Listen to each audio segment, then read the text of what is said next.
It's the E Square Podcast.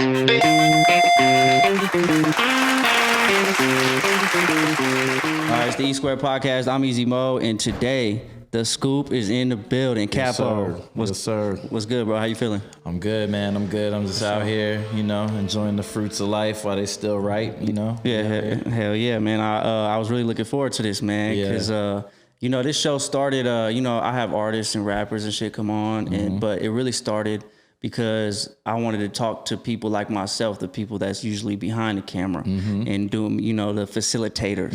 And I feel like you are a master facilitator. For sure, man. With the creators, we out here, man. You don't have to go to West Hollywood to find us. We everywhere, so we just get in where we fit in. It's good to link. I'm glad to be here. You know what I'm saying? The Scoop, we get a lot of different footage and content and different things sent to me. So my boy, CM Deluxe, the homie and shit. I seen he did the podcast and shit.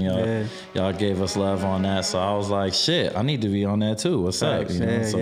Here we are, man. I appreciate it. Shout out to CM, man. That's my dog. We go way back, man. We just reconciled, cause we was beefing for a minute. We wasn't beefing, but it was, we didn't talk to each other. We had a falling out, and then we reconciled recently. And so that episode was, it was a weight off my shoulders. Yeah, for sure. Yeah. No, that's good. When you can get, some good content and get one of the homies back on deck, then that's even better, Facts. But you, my friend, are like the content king right now. Yeah, it's going crazy. We got a nice little situation, the Scoop.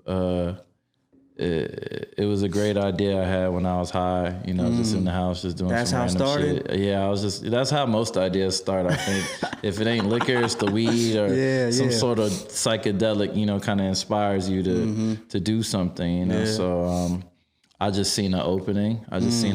Being from Atlanta, we got ATL Scoop, but ATL Scoop is more kind of like traffic, robberies, but it's always usually around the same thing. It's more just about like crime and the scary shit that's happening in the city. Right. And I kind of wanted to not necessarily focus on totally negative stuff. Of course, negative shit happens everywhere, and you gotta talk about those things and post about those things. You gotta be transparent. I wanted to have a page that people enjoyed, what I'm saying? You come and if you want to laugh, you want to get some information, you want to know about some real shit that's going on, some sad shit, some, just real life. I wanted to capture the real life essence of Las Vegas because I felt like a lot of these other pages that exist ain't doing that, what I'm saying? I felt like they just giving you the cookie cutter version of what Vegas is, the Mickey Mouse, the Strip, and you know what I'm saying? They're censoring shit. Right. It's just really like a watered down version of what the city is. And,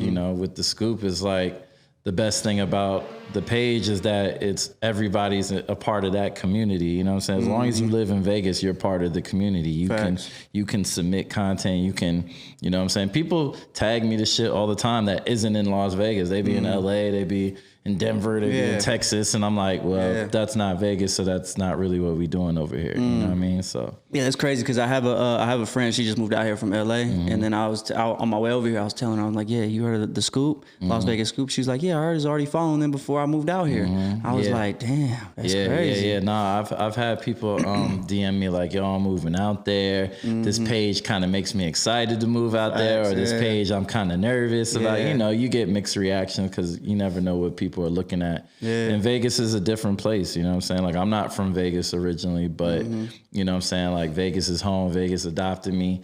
You know what I'm saying? So it's like shit, I'm a rock with it. I'm here. Facts. I'm an Eagles guy, but when I'm here, I'm like, fuck, I guess I fuck with the Raiders too now. You know what I'm saying? I'm at the games getting hyped for the Raiders, you know what I'm saying? So it's I'm part of the city, I'm part of the community, and No, the community is definitely what the Scoop is doing. It's it's like giving a whole bunch of people to interact, or have a common ground type shit, you know what I'm saying? And uncensored, because people don't want to see that censored shit. Right. You know what I mean? All of us out here, I feel like everybody that lives in Vegas has pretty tough skin, you know what I'm saying? We've all pretty much seen and been through enough in life, you know what I'm saying? Especially the longer that you've lived here, you've been exposed to a lot of shit at depending on how far it goes back, a young age, you know what I'm saying? That's why the girls from Vegas are red flags, you know what I'm saying? Big red flags, big bro. Red flags, bro, because they just seen too much. They seen too much. They know too much. They've been through it all before they graduated high school. So it's Yeah. You know? Yeah, facts. Yeah, I'm born and raised out here, so yeah, I know, bro. Yeah, little darlings is they're recruiting. Hey, bro, fresh out of middle school, you know, it gets popping for a lot of these girls out here. So it's like, you know. That's our culture, though, you know. That's part of the culture. Raw, uncensored, grimy. Sleaziness. Yes, you know what I mean? The more sleazier, the better. I love it. No, it's beautiful if you can maneuver your way through it, right, and stay on top and keep your head on your shoulders, right. But it can get ugly if you're weak-minded. Yeah, weak-minded, can't control your vices, shit like that. You know, all the things that Vegas has are the things that destroy the average human being: sex, liquor, and money, and drugs. You know, 4 things. Facts. We got it in abundance, 24 hours a day. Facts. So, have you struggled with anything since you've been out here? I ain't gonna lie. I struggled with the gambling for a little bit. I'm still struggling for like a good 5-6 months, bro. It got ugly. What's your game? It got ugly. Roulette. You're a roulette guy? Damn. I'm a roulette guy. Baccarat every blue moon, even though I don't really. I just be looking for the old Asian dude sitting next to me when he's on a streak. I just follow him. You know what I'm saying? That's the cheat code with Baccarat. Right. But roulette's my shit.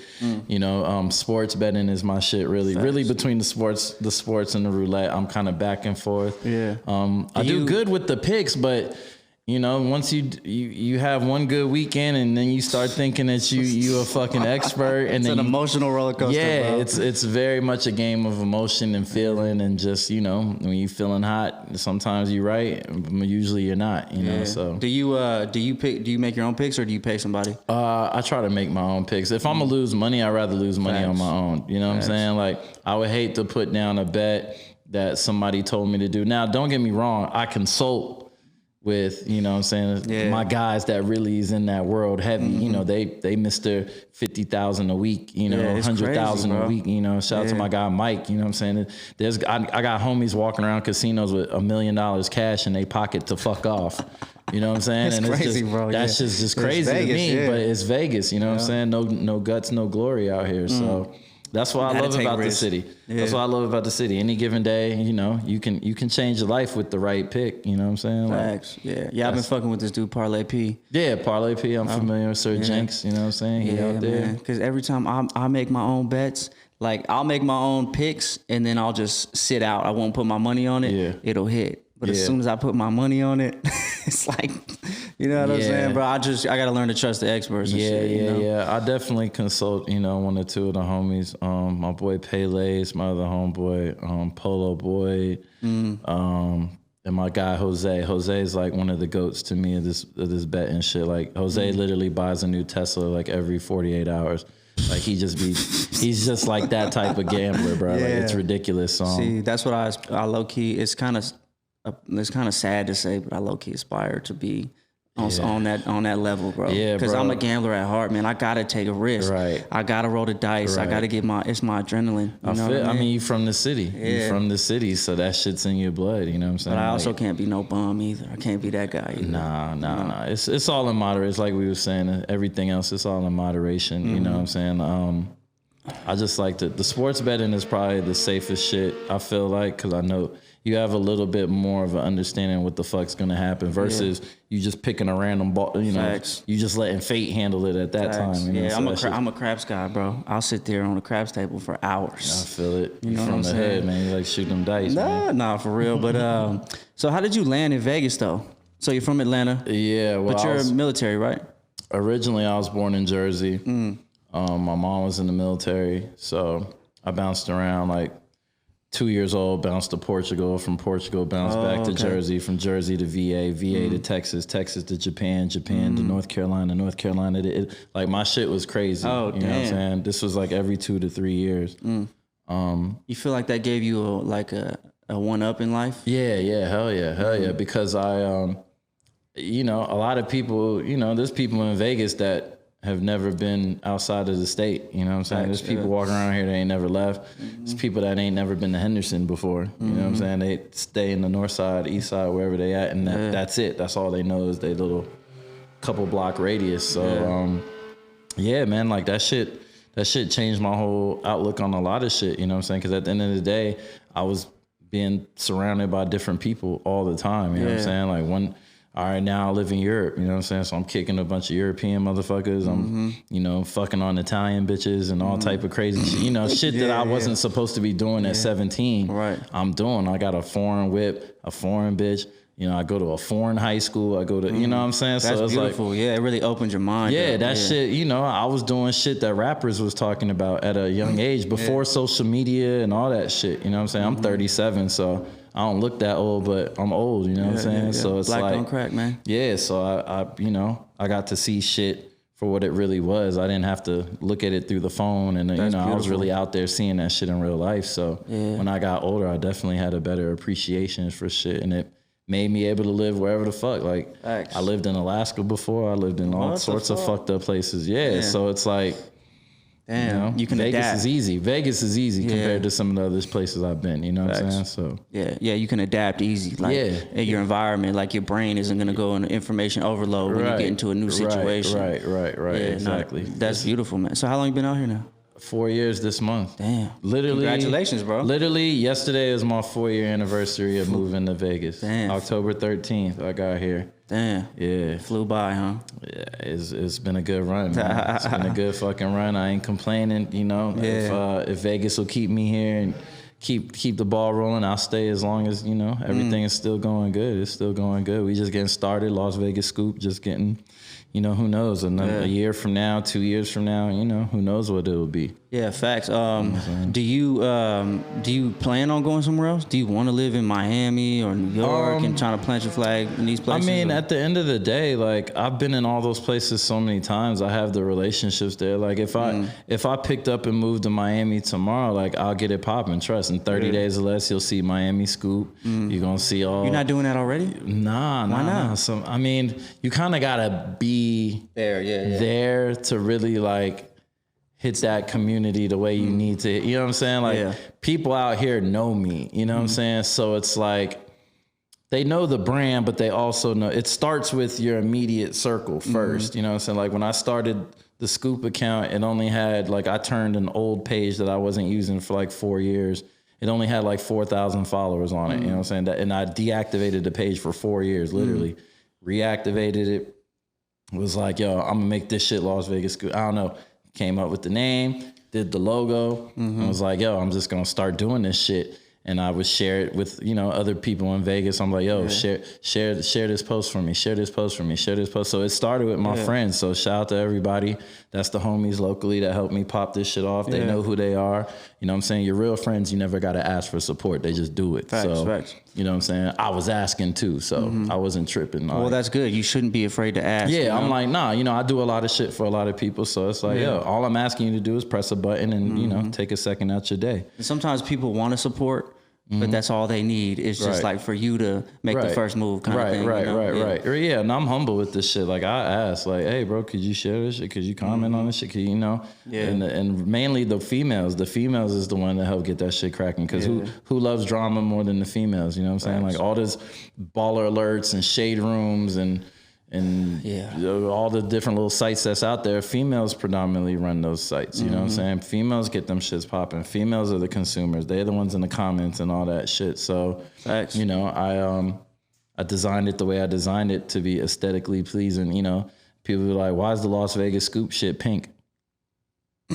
Yeah, think about it. Yeah, facts. Think about it. I want visually, I'm talking to a certain audience. You know what I'm saying? And girls are less egotistical and prideful and more willing to share and tell their friends and shit. You know what I'm saying? Right. Yeah, dudes be hating, and other accounts be hating too. I see that going on. Yeah, man. They keep trying to take us out the game. You know. How do they do that? Just reporting your page? Just reporting it. Like, you can get anybody page deleted if you do enough spamming of the reports and all that shit. Because Instagram doesn't. People don't understand. Like, there's not somebody physically sitting at the desk at Instagram that's like, oh shit, this bitch pulled her titties out. Delete. You know what I'm saying? Yeah, it doesn't work like that. It's a server, and the server has everybody's account. And if this account A gets 1,000 reports in a week or whatever that number is, that magic number, they shut the shit down. And then they review it. Until you come asking for it back, they don't give a fuck why it's shut down. They just assume whatever you was doing was bad enough that it needed to be shut down. Right. So that process is a fucking it's annoying, bro. It's is it long? Annoying. Is it because you how many accounts you got now? 4? Shit. The 2 that are disabled is the main account. The second, the backup account. I'm on the 3rd backup. How long has the first one been disabled? Probably since like June or July. God damn. Yeah, it went down back in June or July. I'm gonna get it back. Like I've gotten it back 3 times, but this time it's really like. So the process takes that long. I used to get the account back in 2-3 days, bro. It used to be like literally I'll be down for 2 or 3 days and I'll get it back. Be down but aren't you? Days. But that's weird because aren't you sharing? Or you're only sharing what other people are sharing. Yeah. Right. Yeah, for the most part, I'm not posting anything outrageous. You know what I'm saying? Like if like it gets reported for like bullying, harassment, but it's a fight between 2 grown men. Like there's no bullying happening. It's just a fight, or it's just a 2 bitches arguing, calling each other bitches. You know, and it's like harassment, bullying. So, oh my God. Like I said, whoever the ops is, which I know who they are, I just don't feel like giving them no shine for they bum ass pages. You know, but it's other pages similar. Yeah. They know who they are. They post a bunch of like PG-13 shit, and nobody gives a fuck. And then they see this page just blowing the fuck up. Thousands of followers a week, and then it pisses them off. Like, but what I mean, I get it. Like somebody, you feel like somebody's in your lane. You feel like they're competition. Yeah, but they don't do what I do. You know what I'm saying? It doesn't look like I do. The writing doesn't look the same. The captions ain't the same. My format isn't the same. My content isn't the same. All the motherfuckers is posting his weather updates. And, just do you, bro. Yeah, you do me. There's plenty of shit happening in Vegas that Do they block you and shit? Oh yeah, all that shit. Well, the main page is Las Vegas locally. I'm gonna talk about them. I got blocked by them. I think on Twitter. Yeah. Whoever runs that page is a fucking dweeb. Like, so we don't know who it is. I've been told like. It's just some nerdy white kid like in the basement, you know what I'm saying, type shit. But I can't confirm or deny. But, if I ever figure it out and then I see the dude, I'm just going to talk to him like, bro, what's wrong with you? Like, it's not that serious. It's not that serious, bro. I don't, you know what I'm saying? Like, if anything, we could work together. Yeah, you can grow together. You know what I'm saying? We can grow our platforms together. We don't have to be like beefed out and shit. And number 2, you can't beat me in a fight. Like it's just not gonna happen. I know he can't. I can look at his content and be like, he not beating me one-on-one with the hands, so we're not even gonna do that. Right. So you know what I'm saying? So if he was about that, he would make himself known. Right. Make yourself. I make myself known. That's a beautiful thing about the school. I say it in interviews. I tag motherfuckers. I'm very much, I don't like to throw rocks and hide my hands. If I posted some shit, I posted it. Yeah, I posted it. If I do anything, if you feel like it's out of pocket, let me know. You know what I'm saying? If I'm tripping, and I'll step back and be like, oh yeah, you was tripping on that. Or if I'm not, and it's fuck you, then fuck you. Yeah. Either way, but you're gonna get. Well, that's important, bro. You know what I'm saying? You know what I'm saying? You're not just like like you said, throwing or hiding your hand. Like you're the face of. Like people have a person to connect the account to, and that's what's really important too. Right. And that was only just that was never originally the plan. The plan was to always keep in the shadows with it. Honestly, like I never posted myself or really, did too much to make it like, oh, this is who's running the account. You know what I'm saying? That necessity didn't happen until we started creating Strip Talk. You know what I'm saying? I see now you in front of the camera now I'm in a position where it's like, okay, sometimes if it isn't Karma, if it isn't French, if it isn't Tonic, any of my other hosts, then I'll jump in, you know what I'm saying? Like, and I'll do the hosting, you know what I'm saying? It's fun. It's fun to me. It's like you get to meet new people and it gives you an excuse to have like dope ass conversations with random ass people that probably no other way would happen that way. You know what I'm saying? Like I literally run up on a chick and be like, yo, what's your worst sexual experience in life? You know what I'm saying? Like that's not something that's really like an icebreaker conversation to jump into with somebody. So it's like, it's dope, man. It's dope. So you're just going to keep growing the media? Like you got other channels like you're going to like branch off? Man, anything's always possible for real. Anything's always possible. I didn't think I'd be doing this, 6 months ago. Right. You know what I'm saying? Yeah, because you come from the music industry, right? Right. So like working with artists, working with musicians, like that was one of the main things about moving to Vegas, because I was like, I'm in Atlanta.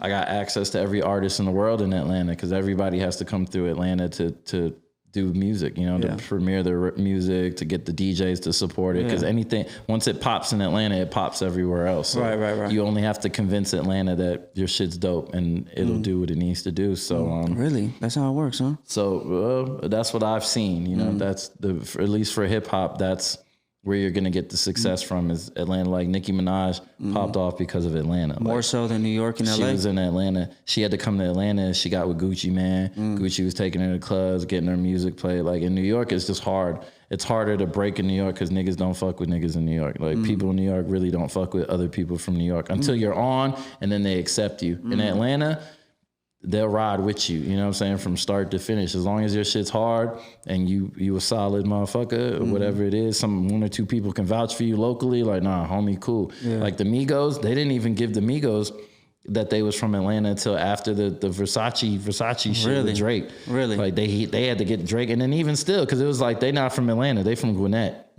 They from Lawrenceville. They from north side. You know what I'm saying? They not from Atlanta. They in the suburbs up north. You know what I'm saying? All the white people in big houses. You know what I'm saying? Atlanta's grimy. You know what I'm saying? Like so. Oh, really? So Atlanta, they didn't want to give it to the Migos even. You know what I'm saying? Because it's like technically you're not from Atlanta. You from Lawrenceville. It's like you from Henderson. Right. Basically, you know, same shit. Yo, you're not from Vegas. You from Henderson. You know what I'm saying? But if you're popping, you'll be from Vegas. Yeah. Once you pop, now you're from Vegas. Then Henderson becomes they don't even know what that is no more. So that's kind of how it works. You know, it is what it is. Geography rap, I call it. So moving out here, were you like taking a step back from the music industry or? No, I was working with my artist Christian Kuya. Kuzi Gang. You know what I'm saying? Kuzi Gang, the other half of Kuzi Gang. Shout out to my boy Christian. So you know, he was dropping projects, dropping videos. Is he from Atlanta? No, he's from the Philippines. He's actually from the Philippines. And then he moved from the Philippines when he was like 13, moved to Cali, and then from Cali he ended up in Memphis. So then, you know, if he's from anywhere, he'd be from Memphis. Graduated high school, graduated college there. Okay. You know, I met him in the strip club randomly. Mutual friend introduced us, Ari Gold. And Ari Gold. That sounds like a fucking lawyer's name. Is he a lawyer? Yeah, he's Jewish, so he's definitely he could have been a lawyer. But Ari introduced us in the strip club. We was at Follies. Shout out to Follies, man. If you know what Follies is in Atlanta, you know that's a great place.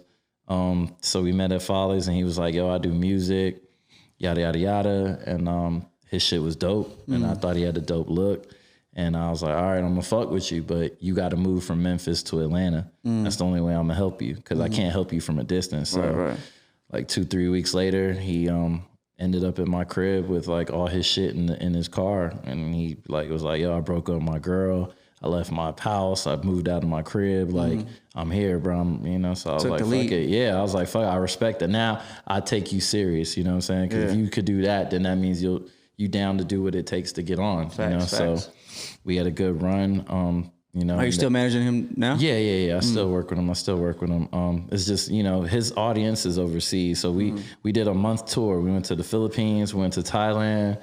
We went to Australia. Over there? Yeah, we was doing big shows out there. If you go on YouTube, check out Christian Kuya POV tour.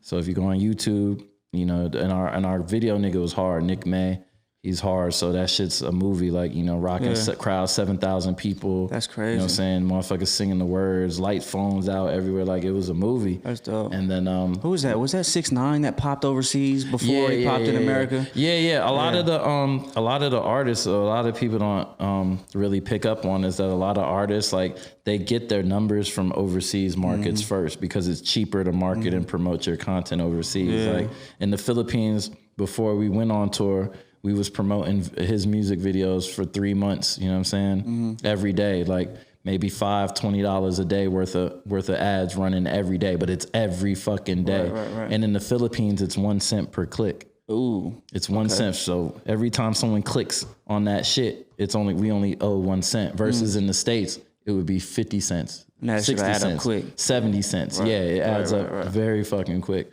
So damn, that's crazy.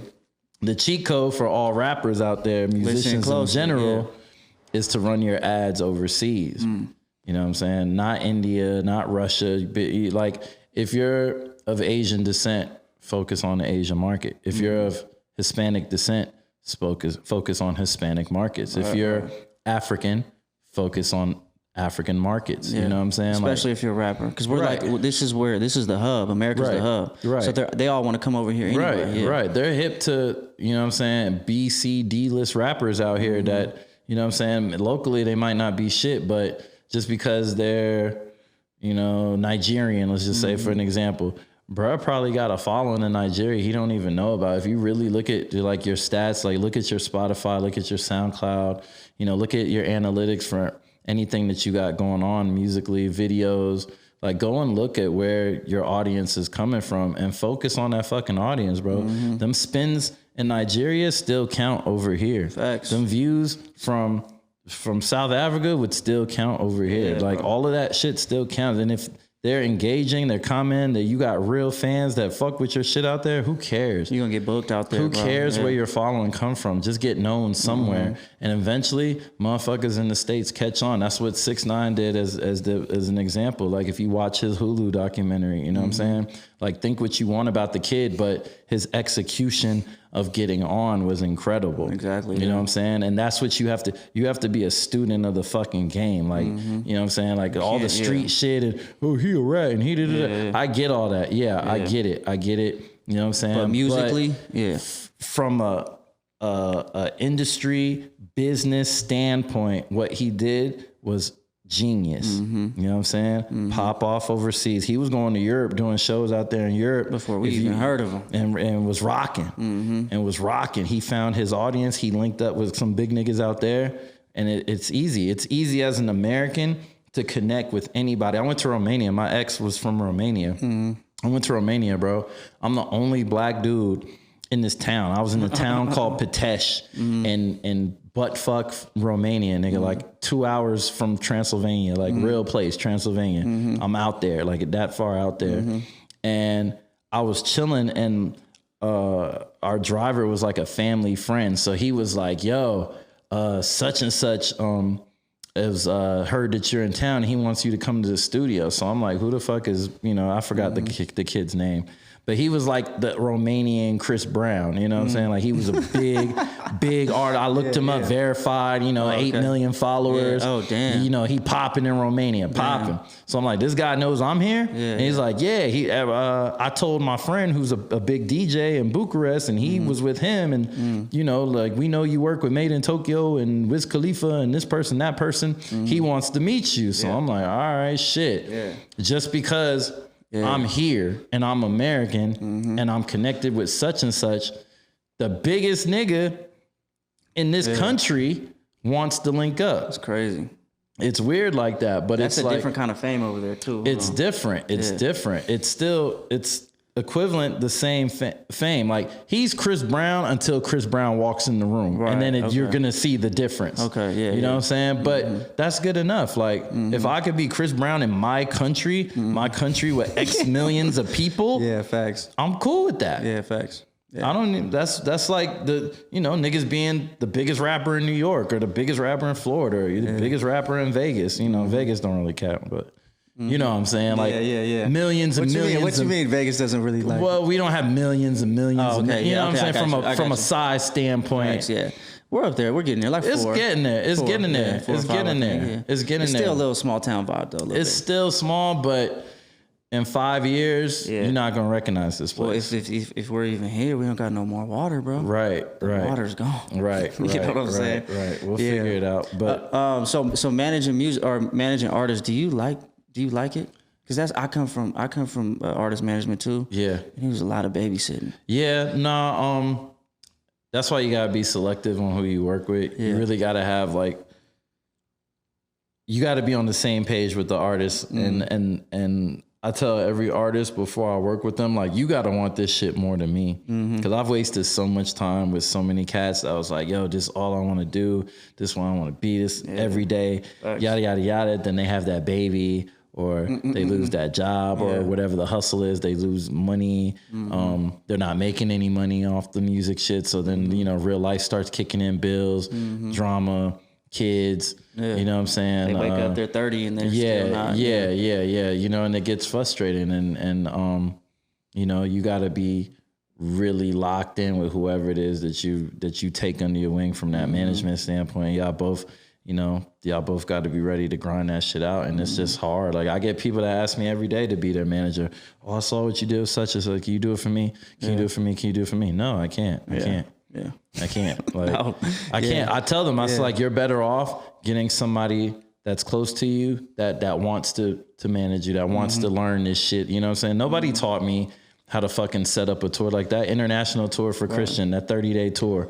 4 different countries we hit. Yeah, no one gave me a manual and said, look, this is how you set up an international tour. I had to fucking, that's trial and error. Facts. That's fucking cold calling, cold emailing, texting random motherfuckers, talking to DJs, hitting up random people and just saying, hey, look, this is my guy. Here's some video links. We ain't asking you for shit, but to set up the show, and maybe we could work out a percentage on the door if things go good. Are you guys willing to do that? And then they go, they do their research, they see the kid, they look at the videos, they look at the numbers, they're like, oh, this shit's it's good. Yeah, all right, y'all can come. Next thing you know, you put two dates together. Now you got 4. Now you got 8. Yeah.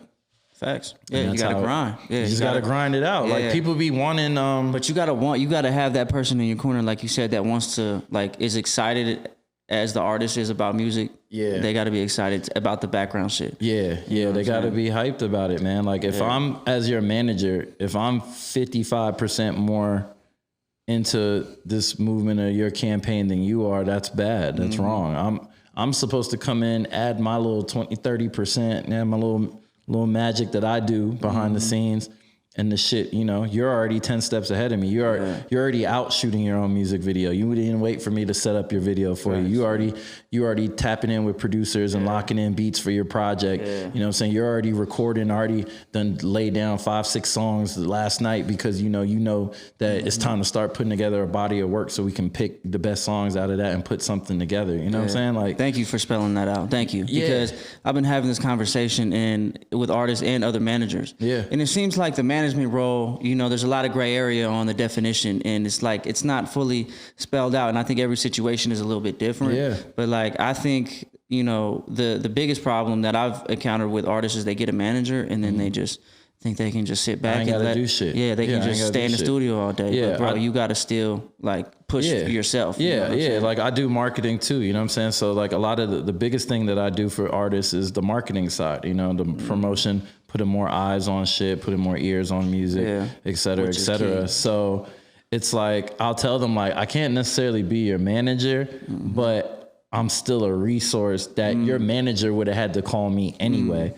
to hit me to do these things for you. So I'm not going to per se manage you, but I can look at what you have right now, understand your goals, what your short-term, long-term goals, what your budget looks like to get to that point. And I'm going to say, okay, based on everything that you've told me, this is the route that I would take, or this is all you can do, or you need to kind of scratch what you're thinking about doing and maybe reroute like that bread over here and stop focusing on that shit. Yeah. You know what I'm saying? Whatever it may be. So you're more like an advisor.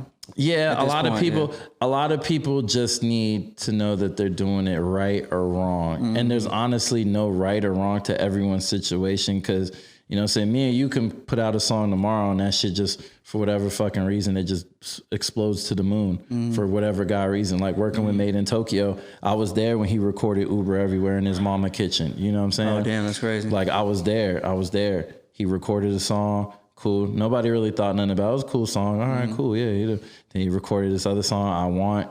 You know what I'm saying? Oh, cool song. Kept recording all these jams. Like he was just recording every fucking day in the kitchen. And then he came to his brother, who was Rolls Royce Rizzy at that time. Royce Rizzy changed his name to 24 Hours, his older brother. And he was like, bro, can you just like share my shit on your SoundCloud? When SoundCloud was really the wave. This 2015. You know, SoundCloud was strong right there. They was breaking a lot of good new artists, Trippies and Playboy Cardis and all. Spot, there was a lot of talent on SoundCloud because it was the easiest way to upload your music and distribute it without any bullshit. You know what I'm saying? Yeah. And the kids were on there because who has $2.99, $5.99 a month? The kids don't. They don't have debit cards. You know what I'm saying? Spotify and Apple Music, that shit costs. Yeah. Spotify or SoundCloud's free. Yeah. Facts. So he uploaded it. 20 reposted it. A couple of days later, we looked at it. Shit had 20, 30, 40,000 plays. We're like, oh shit. Damn. Shit's kind of doing numbers. Couple more days go by, shit's, 100,000, 150,000, 200,000. So we like, what the fuck? Cause niggas is broke. You know what I'm saying? Niggas was broke at that time. They ain't had was no labels calling. There was no big budgets. There was no Benz outside. No, we ain't had no dope boys. We had no drug dealer backers. We ain't had none of that shit. It was literally a group of guys. Like I had a regular ass job working at UPS. You know what I'm saying? I was still helping people musically because I knew what I was doing. But I was, at that time I was married. I was, just living the square life. You know what I'm saying? But 1 foot in the game still helping my guys. And the shit just blew up. Next thing you know, somebody called me and was like, yo, Kylie Jenner just reposted your nigga's shit. Oh, shit. So I'm like, what? I didn't have Snapchat. I didn't know what the fuck Snapchat was. They was like, it's on Snap. I got like 10 phone calls within like 3 minutes of her uploading that video. Oh, shit. So I go on the video because there was a part in the song is like, with them Kylie Jenner lips, Uber every fucking where, pre-rolls in my VIP. Kylie Jenner on Snap. Damn. With them Kylie Jenner lips, pre-rolls everywhere. Damn. It's over. We shitted. Because we're looking, that shit had like 20 million fucking plays or whatever the fuck it was on Snapchat. So we like, bro, next thing you know, Travis Scott has a remix of it. Ooh. Next thing you know, Tory Lanez has a remix of it. Next thing you know, all these rappers got a remix of it. All these labels is called Sylvia Rome, Epic, Def Jam, Interscope. These niggas is all in the email. We're looking at these at Interscope Records, at Sony Music, at like what the fuck? Overnight, it's the fuck. I'm talking crazy. Within 60 days of that song coming out, shit went crazy. So damn, those were the good old days, the SoundCloud days. Yeah, it's different now. But the point is, like, we did that with no money. That was just pure timing, the right song, luck. The right content, talking about Uber, talking about Kylie. Right. And he was really, that's what he was doing. Like Tokyo, I don't know, still to this day, I don't think he has a driver's license. He doesn't know how to drive. He literally Ubers everywhere because that was his life. Lives and dies by that song, huh? That was his life. He lives and dies by that Uber, you know what I'm saying? His girl driving him around in a $100,000 car now, so it's cool, but... You feel me? Like I've seen people get it organically that way. And then I've seen people have to drop $50, $100, $200,000 into something to get it to move. There's no direction map to this music shit. This music shit is literally just timing, luck. And good music. And good music. But it's crazy because it doesn't even have to be good. It doesn't have to be good. People only have to like your image. Facts. They only got to fuck with your character. It's like WWF, wrestling and shit. You know what I'm saying? Like, you can be The Rock, or you could be the no-name nigga with tights that gets beat up by The Rock every night. You know what I'm saying? That no one cares about. You know what I'm saying? You gotta, like, artists gotta understand, like, as long as you're relevant in any way, you can be on. Facts. You know what I'm saying? Because the only thing that separates me and you from an A-list celebrity is the face, the image. When you see, we see Drake walking down the street right now, we know that's Drake. He don't have to be performing. He could be in regular clothes. Facts. When you see him, you know that's him. When you see Michael Jordan, you know that's him. Why do NBA players make more than NFL players? Because you can see their face. Because you can see their face. Yeah, facts. Image. Facts. Image. You're both athletes. That's you both, the bag, You both, but it's easier to sell that soda when you throw LeBron James' face on it. I don't know what the center for the Dallas Cowboys looks like. Sure, he's a great player. I don't know. Pro Bowler. Let's pick any. Let's pick any lineman Pro Bowler. I couldn't tell you what not one of the motherfuckers look like. Yeah, facts. Yeah, they hate that shit too. I couldn't tell you not one of them. Yeah. You know when a football player's helmet falls off in the game, they'll take every second possible to leave that motherfucker off. Yeah. They want to be seen. You need that FaceTime. Odell Beckham is probably the most recognizable NFL player. Why? Because you constantly seeing his face, his hair. He's wilding out on the sidelines. Right. It's all part of the image. That makes him richer. Regardless if he has a good game, bad game, it doesn't matter. It's the character. You're a character now. And for artists, you have to be a character first before people will fuck with the music. They gotta fuck with the look. They gotta believe what they seeing is authentic. You know what I'm saying? With 6ix9ine, didn't really believe it, but it was entertaining enough that I was like, let me see where this goes. And the music wasn't bad. The music wasn't bad. He turned that Super Blood volume up. He went full blast with the gangbang shit, and you know, that brought those people to him, and everybody was making money, so it worked. Yeah, I think it didn't work. I think a lot of artists, like, you know, like, I don't give a fuck about snitching or whatever. Like, that shit don't apply to me. I don't give a fuck, right? I mean, obviously, I don't condone it, but yeah, you're a civilian. That ain't. But at the same time, when it comes to the music shit and the business shit and the industry shit, we all have something to learn from that dude. You know what I'm saying? And people, you know, it's like there's a lesson to be learned there, bro. Right. And you can make something pop from, you know, taking a note from his book. Right. Facts, you know what I'm saying? Like people just, I don't know, man. Shock value goes a long way. You know what I'm saying? It used to be not too long ago, you had to get shot, you had to get arrested, you had to be get robbed. You know what I'm saying? Like, that's the only time news, when Pac got shot at the Quad Studios, whatever, in New York and shit, everyone heard about that. We didn't have social media back then, but everyone knew, you know, within 48, 72 hours that it happened. Magazines was coming out, blah, blah, blah, you know. His profile went skyrocketed. Right. And, you know, it's like for a long time, that was the only way that you made press. And then technology took over, and now you got the internet and phones, and, you know what I'm saying? Information is instant. If Drake dies right now, you know what I'm saying, we all know within 5 minutes, you know what I'm saying? It's crazy. When Kobe died, look how fast, you know what I'm saying? Yeah. Rest in peace to Kobe. But how fast did that information get out? The whole world knew about that shit. That was bigger than basketball. That transcended everything. Yeah, people find out. The world will find out before their own family members find out. Literally. I'm sure, you know, his wife was probably the 500th person to hear about it. You know what I'm saying? Realistically. Yeah, that's crazy. The information travels fast, dog. Yeah. That's the world we live in. So knowing that, as an artist coming into the game now, you got to figure out, how can I get my image out there the fastest without compromising myself, without being a clown ass nigga, without being a fucking gimmick. Not saying that gimmicks are bad, but, you know, it's like a negative gimmick, something where you're putting your life, you're putting your team in jeopardy, you know what I'm saying? Because niggas want to kill you everywhere that you go. Yeah. That ain't really the route to go. You can do it, but you just got to be prepared for that energy that's coming at you. Yeah. That's why I liked my guys. You know, I like Christian, I like Tokyo 20. They're not talking about shooting, robbing, killing, boom, boom, boom, boom. Their energy is totally different. Them shows be having white and Asian kids. Yeah. Perfect. That's where That's where the street guys have a hard time breaking through. Is because it's like, you know, it's cool, like that street shit. That's probably is what's getting you your fan base, but at the same time, from a promoter, I'm not booking you, bro. I don't want them problems. You know, I might like your music. There's a lot of artists that can't come to Vegas, you know, because of just the image. You know what I'm saying? Like Dolph, one of my favorite rappers. Like they will not book him anywhere on the Strip. Moneybagg Yo probably can't get booked in because that shooting situation in front of the Aria, Black Youngster, all them guys. Yeah, a lot of them guys, they're never gonna touch Vegas. They're never gonna get booked at any club in Vegas. You know what I'm saying? Because that image.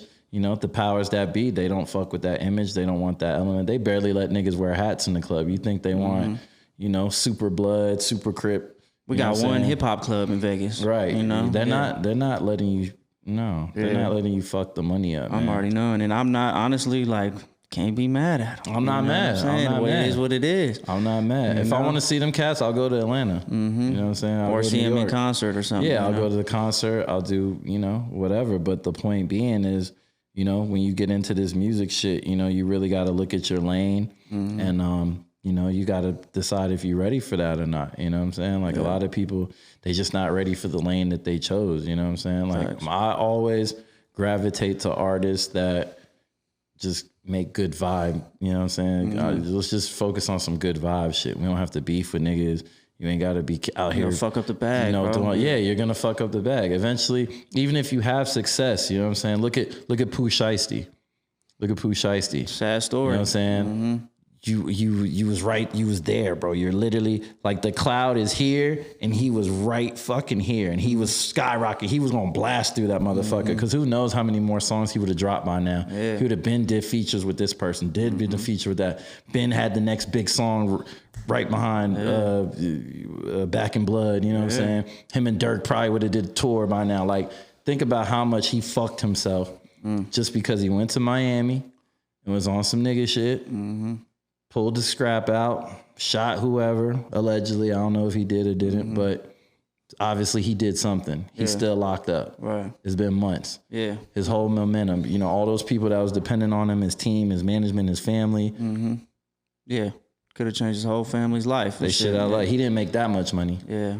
He didn't make that much money. And so I think it was because social media snitched on him with Probably, the money. Yeah, the video went out. I think they found it was him because he was posting some money up, and the police zoomed in on the money and saw the numbers, and they identified like that money was from that picture. Wow. Yeah, crazy. See, you know, Man. we live in a time where people like to film their crimes. You know what I'm saying? Isn't that like, crazy? People like to film their crimes. Did the police fuck with you with the scoop? Nah. I mean, nah. I get like people are like, oh, I'm sue, you know. And it's one gay dude that got beat up at the LVAC. We had posted a video, and he was like, oh, my lawyers, and I'm gonna get you ran out of the city and all this other you know. People threaten me every day. Until motherfuckers knocking at my door with a fucking subpoena or some shit, like I'm not hearing none of that shit. None of that shit's real to me. You talk.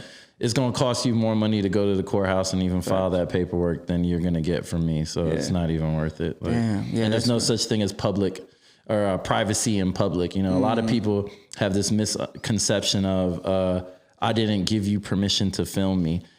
Unless you're inside your house and literally under your roof, you can be standing in your front yard and I can film you because you don't have a roof. There's not a ceiling above your head, unless there's a physical ceiling. Yes, unless a lot of our followers are lawyers too, so they give me good game, and I go and research, and I'm like, she was right. That's crazy. Good job, Karen. That's crazy. You know what I'm saying? Shout out to Karen that follows us. The good Karen. The good Karen. She's Karen, but she's a good Karen. You know what I'm saying? She's like, oh yeah, you know, I'm illegal. I've been doing legal for 10 years. Trust me. You know. So I was like, interesting. So. A lot of people have that misconception. You have no privacy in public. You have no privacy in public. So if anybody films you, it's all good. And unfortunately for Pooh Shiesty, niggas was definitely getting filmed. You know what I'm saying? The whole incident was caught on tape from the security camera. And then, you know, social media, people incriminate themselves all the time. Yeah, so facts. Yeah, that's crazy. Like Scoop is almost like, I feel like, because nobody wants to end up on the Scoop for like, nothing bad. Some bullshit, right? Yeah. So I feel like, you know, no matter where you are, and that's the beautiful thing about social media and how fast the information spreads, no matter where you are, that's what I'm saying. The Scoop is always watching. It's always fucking watching. You know what I'm saying? Bro. It doesn't matter if there's 1,000 people around you or 3 people around you. Somebody's gonna pull out their phone, and somebody, chances are, is gonna tag the Scoop in the city. Yeah, it ends up to me. It's the gift and the curse, man, because it's like, I know everything before most people in the city know. Like, I literally, if I open the DMs right now, I can find a video of something that happened just now outside. Somewhere out there, something crazy just happened, and I'm gonna see it first. Yeah.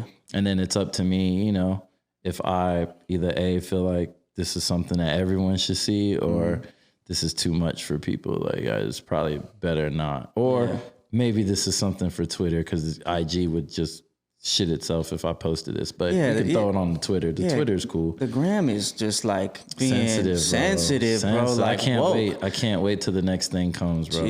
Well, I think TikTok. I mean, you know, TikTok is the thing. It's different, but it's there. You know. It's gonna be something. Something's gonna come that's like, it just shits on everything, and everyone's just gonna forget. You know, it's the way Vine and all them other MySpaces and everything has its expiration. It's just a matter of when. It's not if, it's when. Yeah. And the way that they've been doing everybody is just, you know, a lot of people are pissed off. Like, you're deleting pages of some of the most important accounts that your platform has. The people that keep people using your little app so you can run those ads and keep making millions of dollars a second. Isn't that the point? You want usage? Like, usage. And their whole formula, you know, they want you to buy ads, so they're limiting how many people could see your shit. Your story views go down, your likes go down, your comments go down, your interaction goes down. It's all fucked up because they made it that way. They made it so even if your shit is popping, we're not going to let you be that popping, because at the end of the day, we want you to pay for them ads. So you get those, you know, the people that are already following you can now see your shit all of a sudden. When you run that ad, everybody sees it. You're not running an ad. So they're like incentivizing. Yeah. That's the whole point. I mean, they're owned by Facebook, so Facebook's the evil empire. Facts. And Facebook, that's how Facebook's algorithm works. You know what I'm saying? Pay to play. So Instagram said, cool, we're doing that shit. The day that they changed the timeline from, remember, shit used to be 10 minutes ago, 5 minutes ago, 11 minutes ago, 20 minutes ago, an hour ago, and it was in perfect order. Yeah. Now it's 1 day ago, 2 minutes ago, 10 minutes ago, 10 hours ago, 2 days ago. I'm like, why am I seeing all this shit in this order? Yeah, bro. It's crazy. And it's fucking up a lot of people's bags.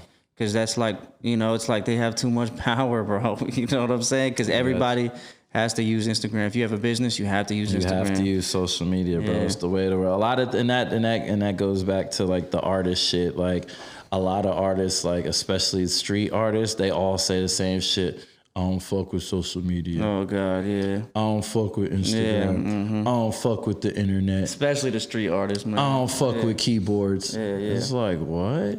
You wanna like, what? Yeah. Like, do you understand? So you don't fuck with business, if that's the case. And if you don't fuck with business, this is the music business. I tell people, don't get it fucked up. Music is fun and it's cool and blah, blah, blah. Doing them shows, this is a business first. Before you step foot on any stage, there's a business that has to be done. There's a contract signed. There's people talking in a room about if this shit's gonna happen or not. You know, whether it's the promoters, whether it's venues, your management talking to these people, these talking to these people. You know, so especially in Vegas, like, you know what I mean? People got to sign off before a motherfucker touches a stage in Vegas.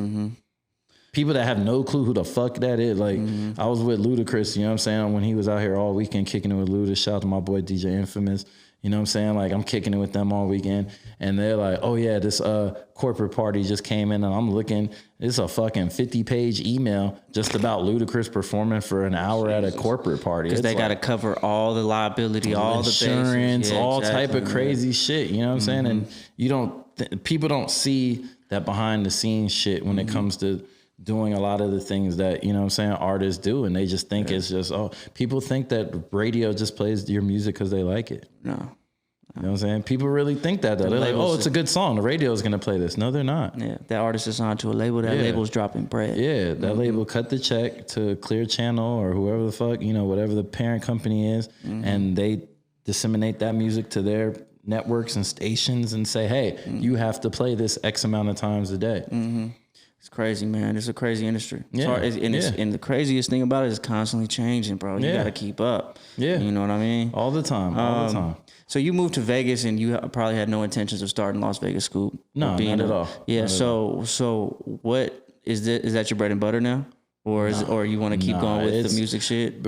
Las Vegas Scoop is my hobby that's gonna make me $1 million in a couple. You know, it's like that. Yeah. It's like I already know that's gold. I don't even. I just gotta keep letting it stack up, and it's gonna do what it do because it's already a thing. It's become its own thing underground, and once it's mainstream, it's over. Yeah. You know what I'm saying? And that doesn't take much. It doesn't.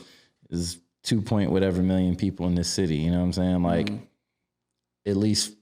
I'd say 10% of the city knows about it. Yeah, facts. They've at least heard of it. But you know people want to know what's going on that are coming in, like from out of town. They want to know, you know what I mean? So it's like, and I'm getting those too. I'm getting those every day. I kind of, you know, I look and where this person from? You're not from here, but you got pictures in Vegas, so that means you're hip. Somehow I caught you, you know, somewhere downstream. You done caught wind of us, and that's cool. So now you're gonna pay attention. Yeah, facts. Now you're gonna right before that next Vegas trip, you're gonna pay. What's happening in Vegas right now? You need a billboard when they come in there. From no, Cali, I was gonna do it. Trust me, bro. Before that page went down, the first page went down.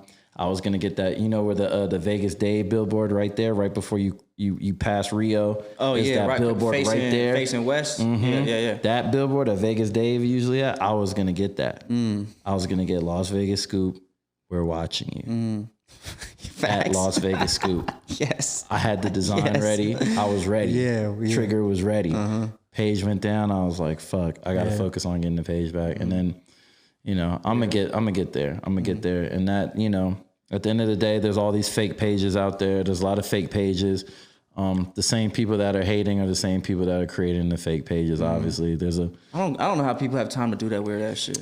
Oh man. You know, like even if I hated on somebody, I don't have the mental capacity to sit there and like go make an email and try to like really steal the logo, create an Instagram, create a profile. That's crazy. You know, that's deep. That's deep, bro. Yeah, man. Everyone that has any sort of success gets, you know, a good percentage of hate at some point in time. You're just gonna run into it, and you know, I'm just fortunate enough that the streets and the city and my friends and peers, like, they embrace the brand. Yeah. And if I need to rebuild, they're quick to jump back on and be like, yo, all right, cool. This is the new page. We rocking with it. It's the same energy. We fucking with it. It's still LV School. Like, we here, you know what I'm saying? So I fuck with everybody that supports the movement. Facts. And, you know, you can't stop it at the end of the day. That's why I started the Strip Talk series with the street interviews and all that stuff, because you can fake a lot of shit. You can't fake the show content. Facts. Anyone can repost a meme. Anyone can repost a crazy video, some funny shit they seen on Twitter and throw it on the gram. Yeah. Anybody could do that. Everybody can't do what we're doing. You know what I'm saying? This is easily a 5-6 man operation, just like your setup. No one's just gonna come in and just be like, oh, let me go get these, you know, cameras and microphones and audio mixers and have an engineer on deck and a host and you know what I'm saying? Your whole setup is official. You know what I'm saying? Thank you, brother. Your whole setup is official. So takes a team. You can't duplicate that. Just whoever's doing all this shit is one person. Yeah. Sitting in the fucking room. Probably the coolest thing they ever did too. Yeah, you know, they feeling like they did something. Yeah. It's cool, bro. We still gonna be here. Yeah, you seem like you got a level head. Yeah. Like you don't let the hate go to you. Yeah. I'm old, man. I don't give a fuck, bro. Like, at the end of the day, this isn't my bread and butter. This is a passion project that I know if I do it right will be a great thing. It'll be a great thing. And then one day, someone rich is going to come up and be like, oh, I want to buy that shit for like $20 million. And I'm going to say, cool. Take it. And I'm going to take the money. I didn't take it seriously anyway. I'm going to take the money. I'm going to take the money.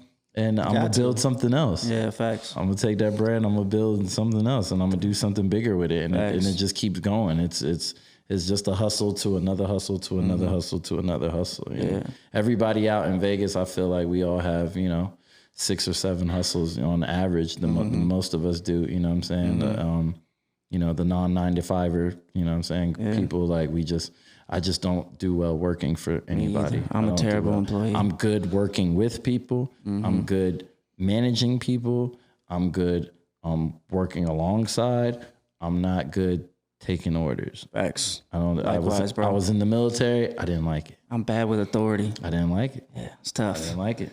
It's like I got one life, man. I don't want to have somebody put me on a schedule, you know, tell me where to be and when to be, you know, or when to be there. And it's like, and telling me what to do. And, you know, managers get power thirsty sometimes and go on power trips. And then it's like, what are you going to say? You're going to say, you're going to talk back and then lose your job. You know what I mean? Because you still got bills to pay. So it's just a fucked up, you know, way of life when you think about it. Yeah, my first 20-something years of life, that was how shit was, you know. And I was in the military, I was in the Air Force, and that kind of gave me my first hint to like, this shit isn't for you, bro. Like, this cubicle life isn't for you. This it's not for any human. Yeah, this shit, like, I'm working 40 hours a week to do what? You know what I'm saying? Like, I barely have enough money to take my bitch to a nice dinner and whatever, or vacation, or, you know what I'm saying? And it's like, ever since I got out of that mentality and just switched to, you know, entrepreneurship and just being my own boss shit, like,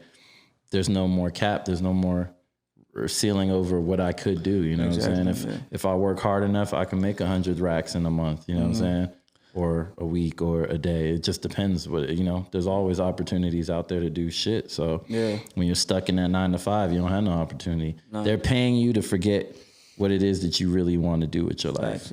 Trading your time for money, man. Trade your time for money. And I was just in a position where I didn't have to accept it. And thank God, you know what I'm saying? We here. Yeah. Thank God you here doing what you do. You know what I'm saying? Bro. Like, we're all just a bunch of creative motherfuckers out here, you know, getting it off the muscle. And that's a skill a lot of people don't have. They can't do it because it's just not in them. You know what I'm saying? Or they fuck up their reputation. You know what I'm saying? Yeah, there's all sorts of things. There's all sorts of things that'll take you out the game, man. Like I said, Vegas we got it all here. The sex, the drugs, the alcohol, the gambling. It's easy to take yourself out here. One bad weekend, your whole life can be fucked off. You know what I'm saying? Or change for the better. Change for the better, change for the worse, you know? Yeah, facts. Have you tapped into the local hip hop scene out here? I've worked with a lot of the artists, just like doing marketing, like I said, just when I first got here, those were probably the people that I reached out to first, just, you know, introducing myself like, yo, you know, I'm out here. I just moved out here. This is what I do. You know, fuck with me. If you need help, fuck with me. Like, this is my resume. This is who I've helped. This is who I'm with, you know? Yeah.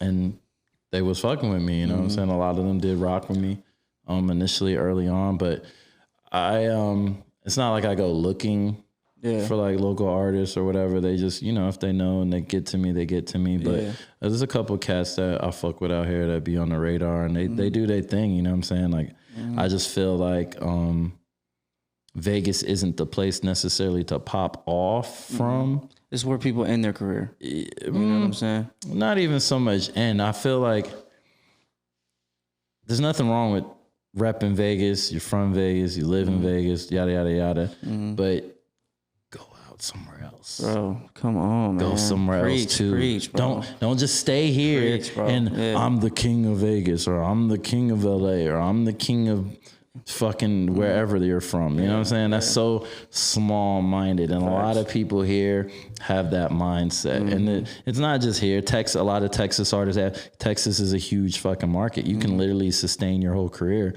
really just bouncing around in Texas. Look at Slim Thugs and Paul Walls and all them old school guys. Z-Rose and all them niggas. They still have good career, little flips. They're still getting bags. You go to Amarillo, Texas, go to San Antonio, go to Dallas, go to this place, go to St. Padre, go to Texas is huge, but not everywhere is like Texas. Damn sure Nevada's not. No, bro, it's in the middle of the desert. You know what I'm saying? Yeah. You got 12 blocks to run up and down, and then that's it. You know what I'm saying? And people are cool with that. People are very complacent, and they're like, oh, it's cool. It's cool, you know. I'm known everywhere in Vegas. So what? Yeah. That's the equivalent of being that's equivalent to being the smartest kid in the slow class. Like, who cares?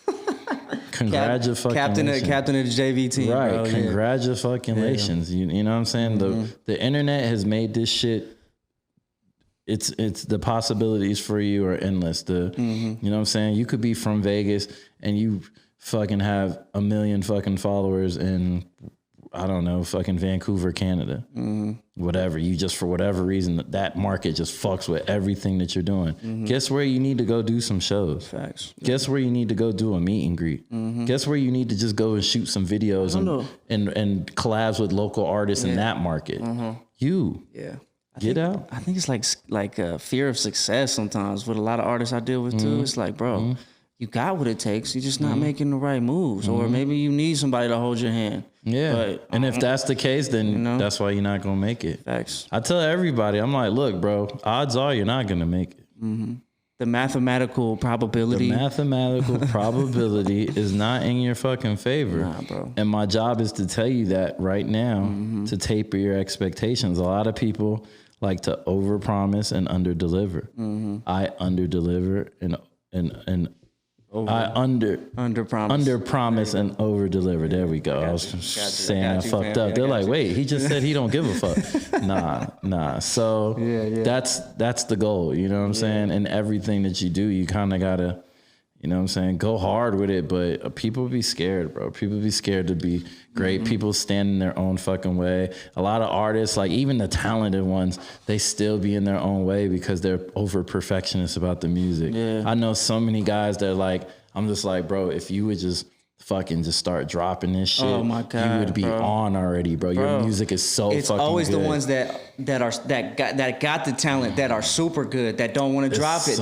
They're waiting for the fucking stars to align. So fucking frustrating. Like, bro, there's no such thing as a perfect time. So frustrating. Let it fly, bro. I promise you, those songs. If any artist is out here listening, and you know you got some heat in the vault, just let it fly, because that is just the beginning of your potential, bro. Let it go, bro. Let it go. I bullshit you not, bro. My nigga literally recorded a song on Monday, fucking mixed it on Tuesday, asked his brother to post it on Wednesday, and within a month, like labels was literally like, yo, what's up? What are y'all doing? Who's representing y'all? Who have you signed to? Man. Can you fly to LA? We had 5 different labels trying to fly niggas to LA to have meetings, or New York. You know what I'm saying? Consistency.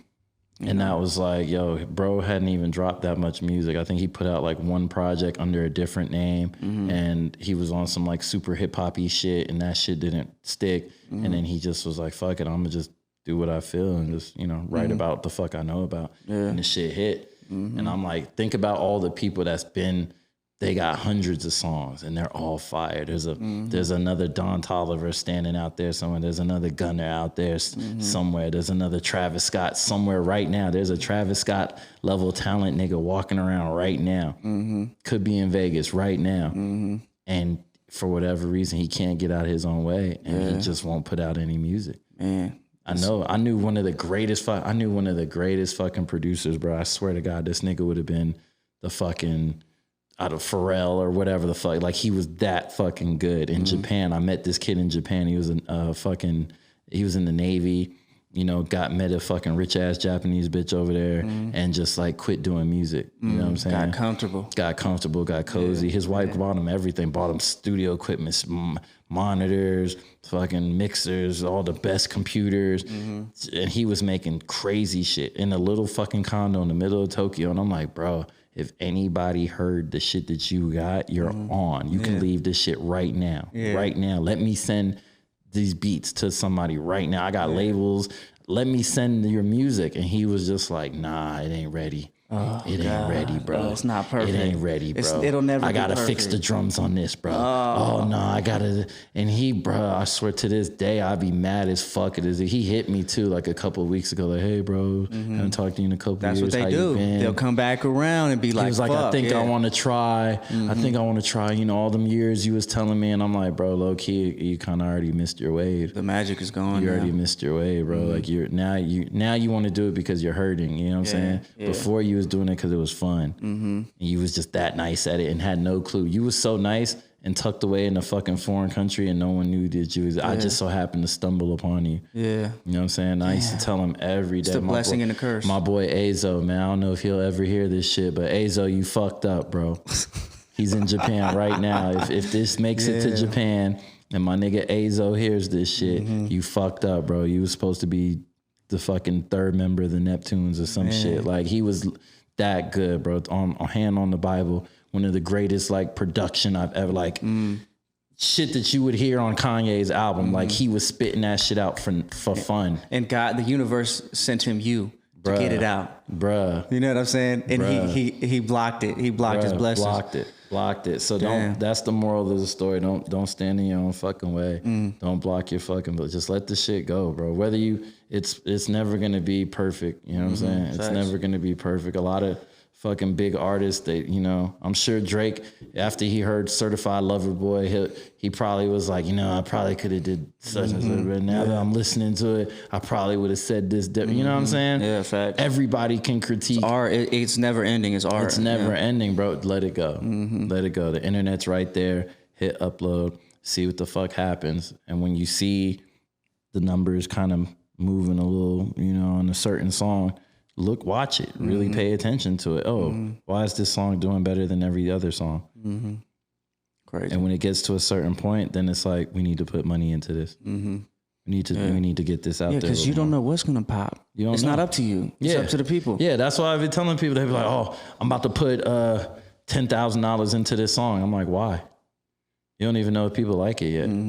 I mean, you can have a feeling about it. Everyone has feelings about certain songs. We like, yeah, we feel good about that song. Then you put out a body of work, and instead of track number 3 that goes viral, like you expected it to, it's really track number 8. Because the people chose. Because the people said, hey, we like this better. Yeah, facts. You know what I'm saying? And your job as the artist is to fucking listen to the people and give them what they want. Okay, you like that song? Guess what? The video drops in 2 or 3 days. Your job is to shoot that video tomorrow. Get the resources you need and shoot the best content you can do. That's where the artist mind, and that's why the artist, you know, I hate people in suits. You know, the labels and all those people, I hate people in suits. But labels and shit, they're very necessary, bro. Yeah. You know what I'm saying? Because the artist mind doesn't work like the business mind. Yeah. And it takes two to make a successful career. Yeah, that's what you know, at the end of the day, the artist got to focus on the art. Your job is focus on the art.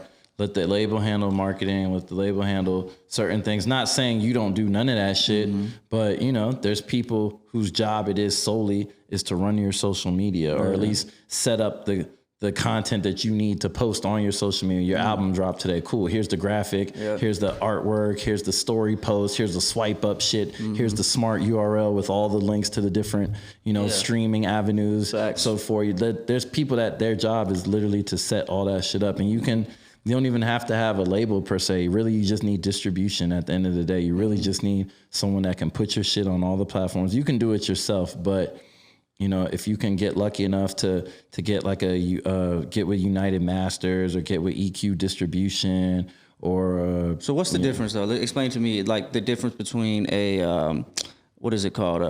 You know, something like that, United Masters, a real distribution company, other than you know, CD Baby or something like that. Well, I mean, at the core, they do the same thing. The only difference is, like I said, it's someone else's job at United Masters to make sure that, you know, your music is coded. If you got a music video dropping, hey, we can put that on a Vivo. We can get a Vivo created for you versus the average person is like, I don't know where to fucking start with that shit. When we send our shit to our distribution is, hey, we need this on Vivo. We need this on to hit these playlists. We need this and they say, they offer okay, playlisting too. Right. And they say, okay, we'll go out and we'll service it to these people. We have relationships already. You know what I'm saying? Like, and it just costs.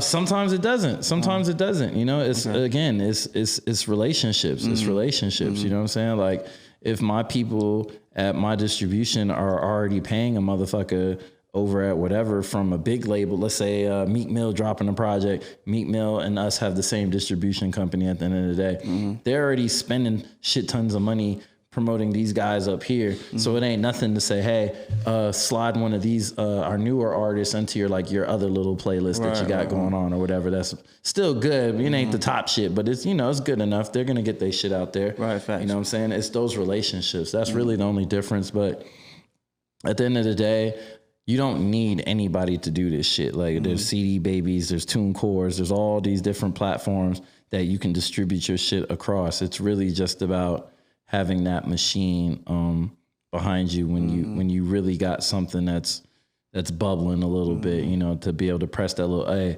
we're gonna help push this a little bit more. That's the difference between having a distributor and, you know, you just going on it on your own. It's like they just have those relationships, you know. Yeah, facts. Relationships is everything, especially in the music game. Yeah, because everybody knows everybody, man. And it's like high school. You know, and that's why your reputation goes a long way. It does. It does. And you fuck up once, that could be the end of it all. It does, bro. It's a small fucking world, bro. I can't tell you how many people, like when I first started in this shit, like, and they see me now, like compared to now, from then to now, and where they are from then to now, and they, you know, they're like, damn, bro, like you just kept going, you know, you kept your name good, like. I see you with such and such. I see you with this person. I saw you on that tour. You was you doing your thing. Like, how'd you do it? You know, it's like easy. I wasn't a fuck nigga. You know what I'm saying? Do a good business. You burnt your bridges back then. You know what I'm saying? When I was trying to bring you with me, you burnt your bridges. So now your name is fucked up. You know what I'm saying? Or you did bad business or, you know, just running your mouth. Gets around. It's a small fucking world, bro. The people that are on today are going to fall off eventually. And the people that were, you know, down here are going to come up eventually. You know what I'm saying? I was one of them people that started coming up. And then the people that was up here looking down on me, they started going down. And then we met at that middle point, and it was like, hey, I'm going up. Yeah. You see me. I'm going up. I see you. You going down. You know what I'm saying? Circle of life. That's how life works, bro. You give everybody respect, show everybody love. You never know who that cat is next door that's going to pop up. You know, he might be the person that decides your situation in 2-3 years, and you didn't even see it coming. Facts. And that's you what never happened. know what people are going to be, bro. That's what happened to me. A lot of people didn't think I was going to stick with certain things, and then it, you know, boom. Now you remember. I remember. Remember what you said, bro? I remember what you said, bro? Yeah, I remember how you treated me. I remember. I remember everybody that ever played me. Fake didn't see my call, whatever. I remember, bro. Facts. And I'm not gonna hate. I'm not gonna try to shit on you. You know, I'm just gonna. You just gotta pay a little tax. That's all. Facts. Yeah. I'm gonna help you. You just gonna pay a little bit more than everybody else. Yeah. So you lived around the world. You've excelled in the music industry online. You've done a lot of things. You come across a lot of people. What's the main thing that you learned about people in general? The main thing I've learned is that you need to ask people what you can do for them first. When you're trying to establish a relationship with somebody, how can I help you? Versus help me. Right. Bring something to the table. Yeah. Bring something to the table, and you'll be surprised what people will do for you in the long run. Sometimes you're gonna get shitted on. Sometimes, having a good heart or helping people is gonna get you fucked over. But at the end of the day, you gotta be consistent. Do the right thing, keep your face card clean, and genuinely, let people know, like, hey, bro, what can I do for you? How can I help you? Facts. Can you want to use my platform? You need help? You need a resource or whatever the fuck? Because at the end of the day, you never know. You never know. That person could take your platform or your resource and, you know what I'm saying? And then when you need help, you going, hey, bro. And if they're good enough people, solid people, they're going to remember, hey, I remember when you helped me back in the day. Yeah. You know what I'm saying? It might have been small, but you that was what you had. And you gave me what you had. And I appreciate that because that shit helped me in one way or another. It helped, you know what I'm saying? So the biggest thing that I've learned is make your resources everyone's resources. Help whoever you could help. If they fuck you over, they only fuck themselves. You know what I'm saying? Facts. That's beautiful, man. For sure. That's a very solid answer. I love that, bro. Because a lot of us as humans, we can get especially social media, everybody's trying to be somebody. We can get wrapped up in ourselves a lot, But it is important to do those favors, even when just offers doesn't matter, bro. You have an opportunity to help somebody throughout your day, whether it's somebody at the grocery store or somebody, in your field or whatever the case is, just offer a helping hand, bro. It goes a long way because sometimes those favors are $1 million favors and you don't even know. It could be something small, you know? Yeah, for sure, bro. I've been in rooms and I've been in places with people that I had no reason that I was supposed to be in this room. Right, you know what I'm saying? Yeah. People that are way bigger, way more money, way more successful than me can't get in this room right now.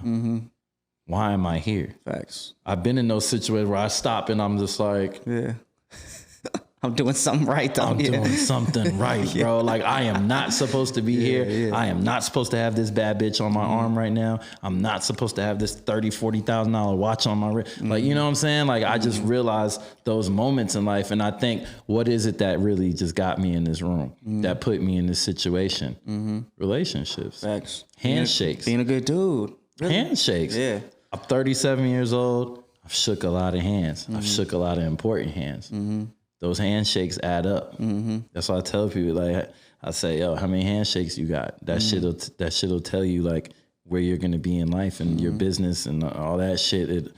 Handshakes, bro. Relationships are worth more than money.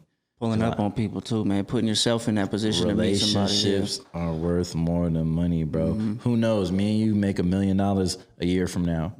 Who fucking knows? You know what I'm saying? Yeah. We can literally be sitting on a beach somewhere laughing about this shit yo, man, that time you came on my bucket, we were talking, and we really did that shit. Yeah. That's how the universe really goes, though. Facts. It really works like that. I've done that shit.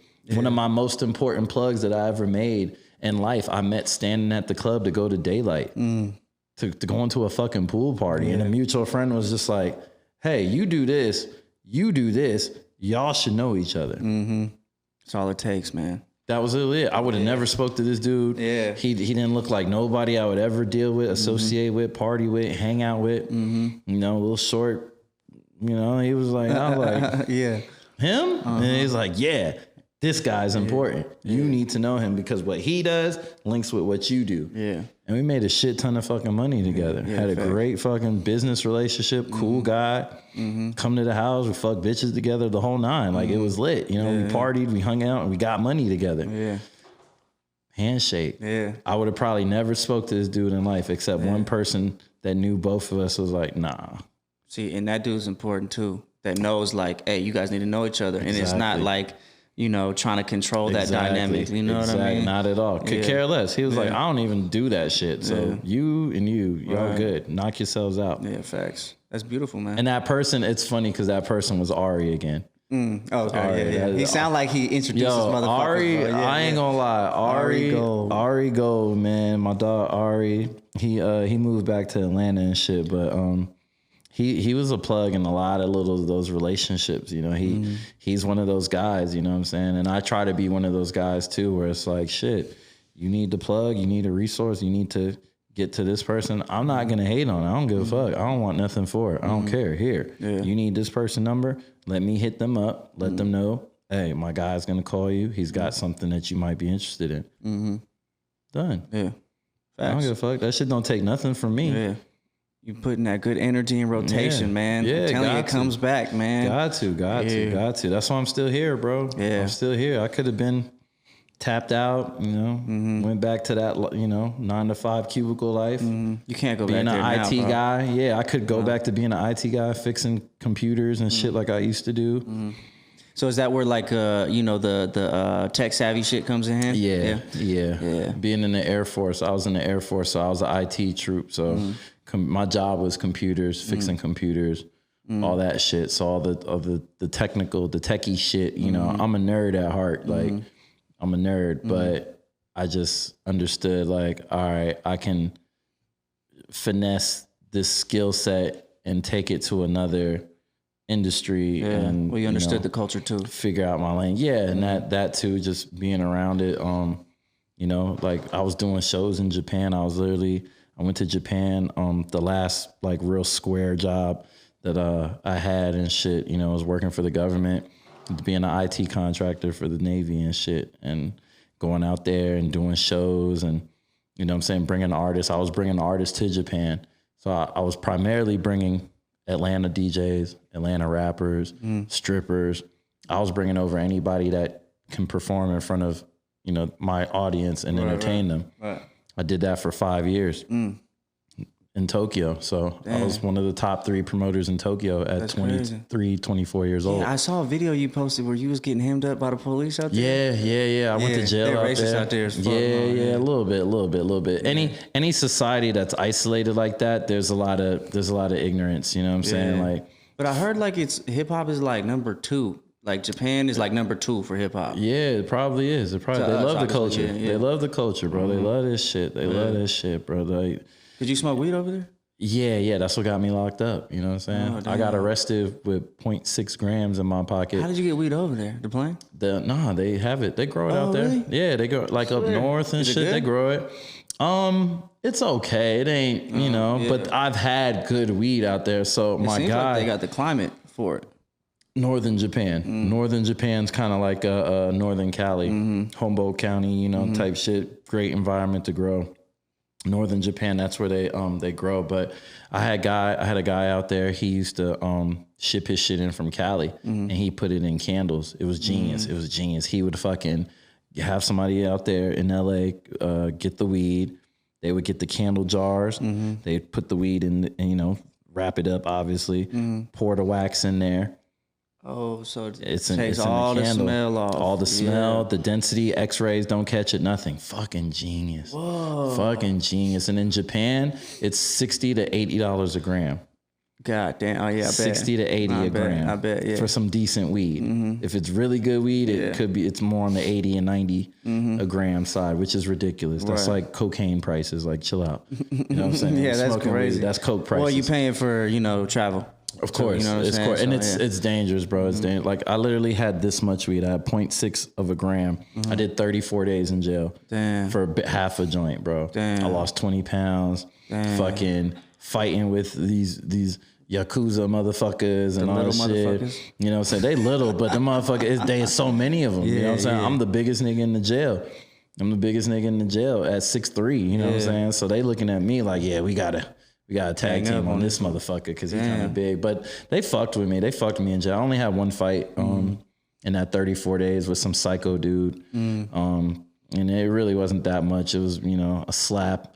He hit the ground. Little tussle, little scuffle. And then the cops were like, oh shit. You know, because there was only one cop on duty at that time when it happened. But man, that's crazy. That's a crazy ass story, man. Yeah, no, I've been through some shit, bro. Locked up around. Me and DJ Esco got locked up at the same time. Oh, you were with him? No, but I'm saying when he was in Dubai and he had his situation, I was in Japan. And we both, literally, it was May 2015 or 16, some shit like that. Damn. But we both got locked up in the same month. Damn. But I didn't know, you know, obviously he didn't know me, but I knew him from Atlanta because he always DJ'd at Magic City. You know what I'm saying? So we used to always go in there and break records with him and shit. Yeah. So it was just crazy to hear about him getting locked up and his experience. He was locked up for 56 nights. Yeah. You know what I'm saying? So you don't want to get locked up in any Muslim country. You don't want to get locked up in any Asian country. And you don't want to get locked up in any Spanish-speaking country, Central America specifically. Grimy. You don't want that shit, bro. I wouldn't wish that. What I went through,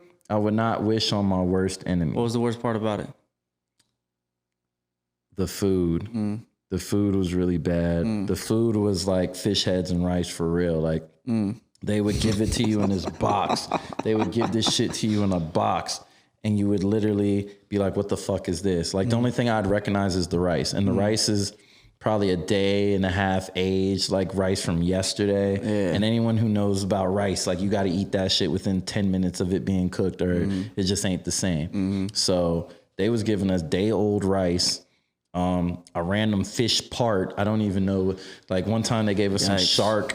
And I was like, what the fuck is this? And the dude, Isn't that poisonous? There was a dude in the cell. He was like, nah, that's shark. And I'm like, what part? The asshole? Like, what is this? You know what I'm saying? Like, I'm literally, it's purple, my nigga. I don't know what fish is purple. What part of the fish is purple? Over there, they got all kinds of crazy shit, bro. That shit was whack, man. One shower every 5 days. No deodorant. If you had a visitor, you had to speak Japanese only unless you paid for an interpreter to come and interpret in front of the police so they know what you're saying. Even if the cop speaks English, you still had to bring an interpreter. So how'd you get out? Man, my lawyer was fired. Shout out to my Japanese lawyer. I can't even remember his name. He was a public defender, but he was lit. So he spoke English? Yeah, he spoke English. So he kind of already knew how, you know, the law. He came in, he coached me. The embassy came to see me the first day. Oh, wow. They whooped my ass, like, because I fought back. They whooped my ass. They threw me in isolation. And then they was like, yo, the embassy's here to talk to you. So the embassy came. It was this lady, this white lady. She's like, hey, how you doing? We're behind the little glass and shit. So I'm like, I'm not good. Like, I'm fucked up. When am I getting out of here? And she's like, oh, you're a drug case. You're not leaving for at least 2 months. Oh, God. For a joint, I said, wait, baby, I had less than a joint on me. She's like, it could have been 100 pounds. Like, it doesn't matter to them. The weight and how much doesn't matter. It's all bad. Whether you got a dust of it or you can fill this glass with it, it doesn't matter. So I was like, okay. She was like, do you want us to call anybody? I'm like, yeah, call my wife, call my mom. She's like, okay, give me their numbers. Gave them the info. She's like, all right, we'll be back next month to check on you to make sure you're not being tortured or misfed or, you know what I'm saying? So I'm like. Tortured?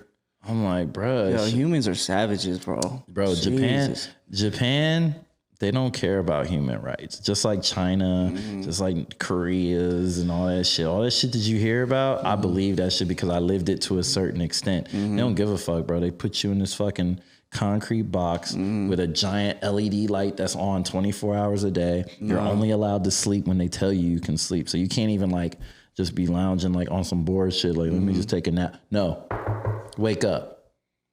You know what I'm saying? And if you don't wake up, they come in there and they kick the shit out you. Well, get up. Like, get up. I said no sleeping. No sleeping unless you were told you could sleep. That's like, scary, bro.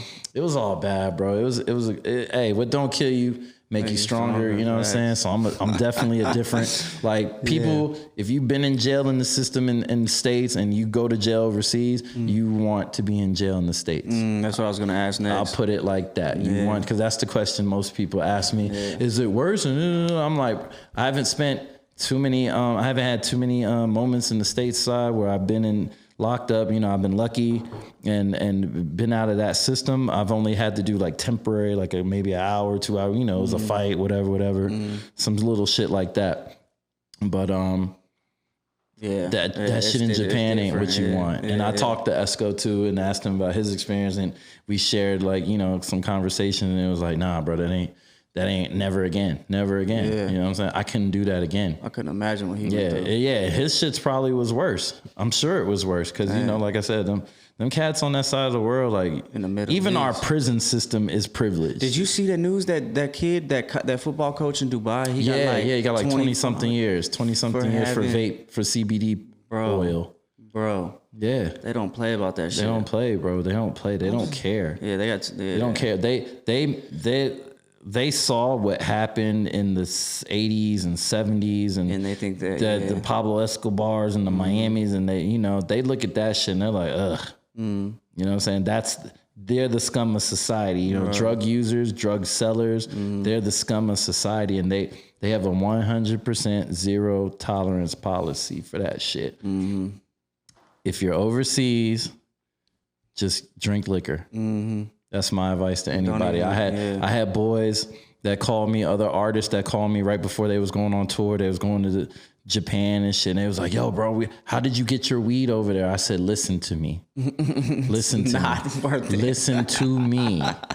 This shit is not worth it, bro. I'm telling you from a nigga that lived this shit. I'm not just preaching. I went to jail. I did the time. I would never do that shit again. I will never do that again. They literally had me in a fucking courthouse with hundreds of people, bro. Like I was the biggest narco dealer of all time, bro. They literally was looking at me with, why the fuck did you bring drugs in our country? Like the judge is looking at me like pissed, bro. He's like, why did you bring drugs in the country? I'm like, I got it from one of y'all. Yeah. As crazy as it sounds, I didn't fly here with this. One of y'all niggas gave it to me. How do you know? I'm like, he was Japanese.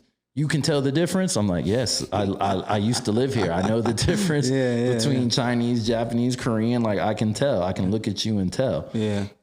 And they just couldn't understand it. You know what I'm saying? It was like, no way. But our people don't break the law. I'm like, well, there were Japanese niggas in jail with me, so I'm pretty sure they break the law. Then they probably, if they get caught growing that shit, it's a wrap. Oh, it's a wrap, bro. You under the jail. So my boy that had the candle shit,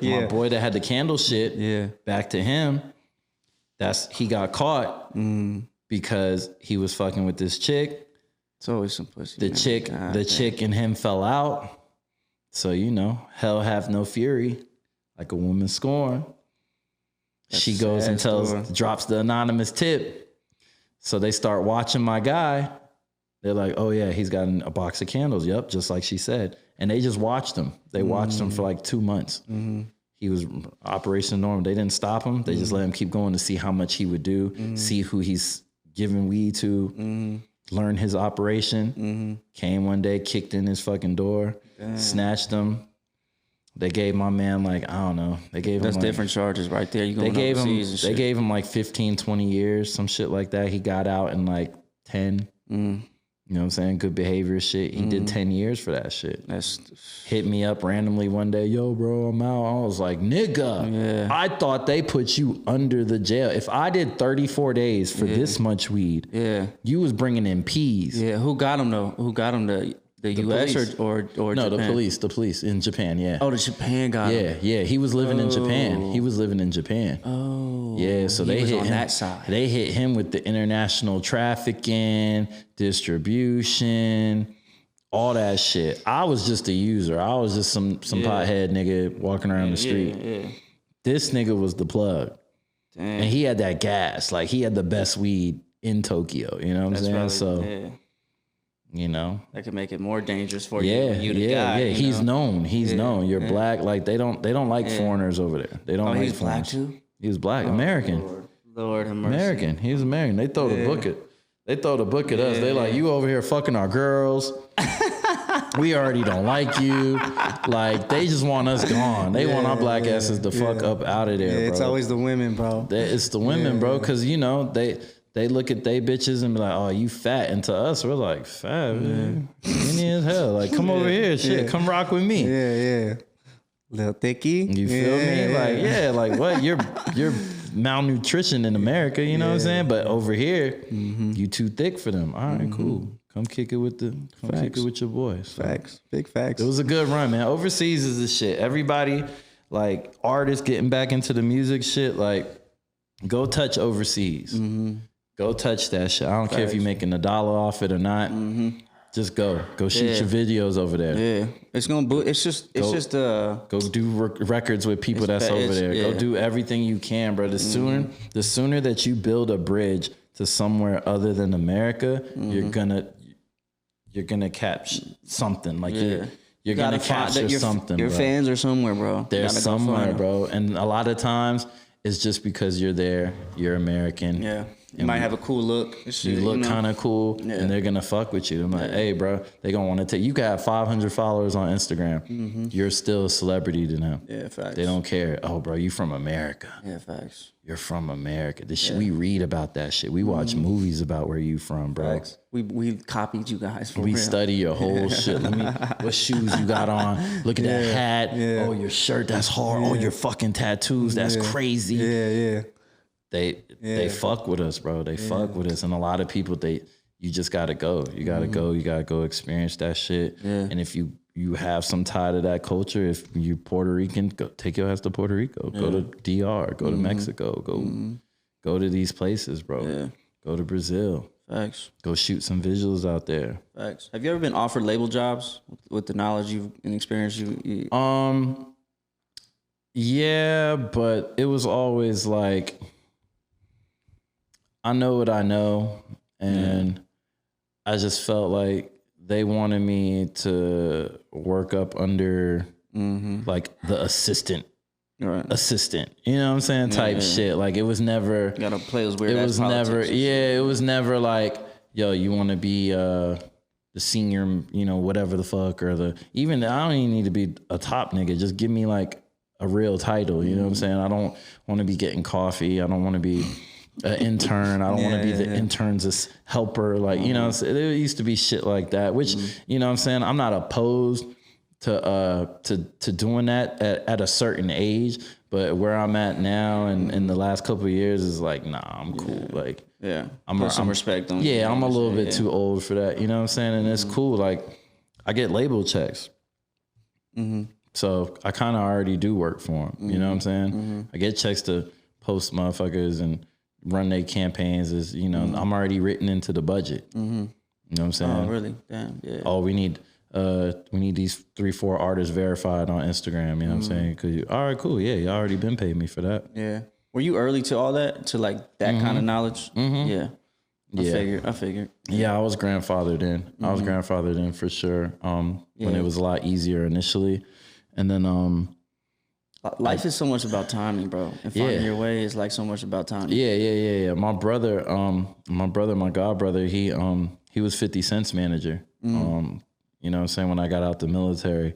Really? And Halim, he's the VP at Def Jam right now. You know what I'm saying? So we grew up together. Like his mama and my mama best friends, you know, high school, the whole nine. And same age, you know what I'm saying? And you know, when I got out the military, my mom was like, yo, you need to go work with your brother, and he working with this rapper guy, like something cent, you know, 40 cent, 50 cent, some shit. I don't know his fucking name, but he's doing his thing, you know, he's touring, and you should connect with him. So I went to New York, linked back up with him. You know what I'm saying? I'm kicking it with Lloyd Banks, and, you know, we going to Tony Yayo's house and all this shit was going on. And, you know, and I'm like, damn, bro, you looking kind of thick. He like, nah, that's the bulletproof vest. I was like, huh?